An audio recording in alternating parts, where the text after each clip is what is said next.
بسم الله الرحمن الرحيم والصلاة والسلام على مولانا رسول الله.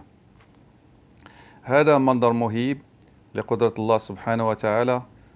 تذكر قوله تعالى في آية 19 سورة الملك: أولم يروا إلى الطير فوقهم صافات ويقبضن ما يمسكهن إلا الرحمن إنه بكل شيء بصير.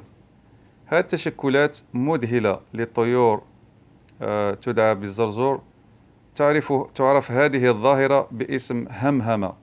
المثير أن العلماء حاولوا تطوير خوارزميات بالكمبيوتر لمحاولة فهم كيف تفعل الطيور ذلك، لكنهم لم يصلوا لأي نتيجة، وكل ما استطاعوا حسابه هو أن تلك الطيور تكون قادرة على أن تتخذ في الثانية 100 مليون عملية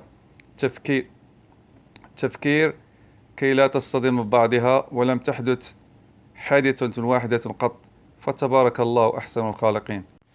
ونلاحظ هذه الظاهرة عند السمك في أعماق البحار، ويمكن تلخيص ظاهرة سرب السمك بأن نتيجة لغريزة التجمع، خاصة في المرحلة العمرية الصغيرة، ويساعد السمك في ذلك الخط الجانبي للجسم وحاسة البصر، والتي تستخدم لتوصيل الإشارات بين المجموعة وبعضها، وكذلك حاسة السمع وحاسة البصر وحاسة اللمس.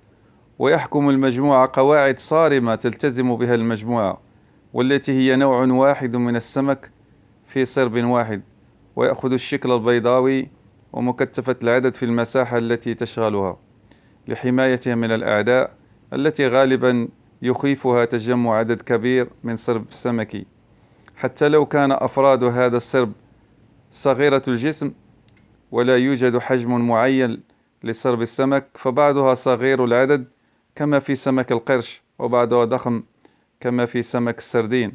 كذلك من الملفت أن أسماك السرب لا تصطدم ببعضها نظرا لاتباع أفراد السرب قواعد صارمة في الحركة والقيادة والاستخدام كافة الحواس في هذا الأمر.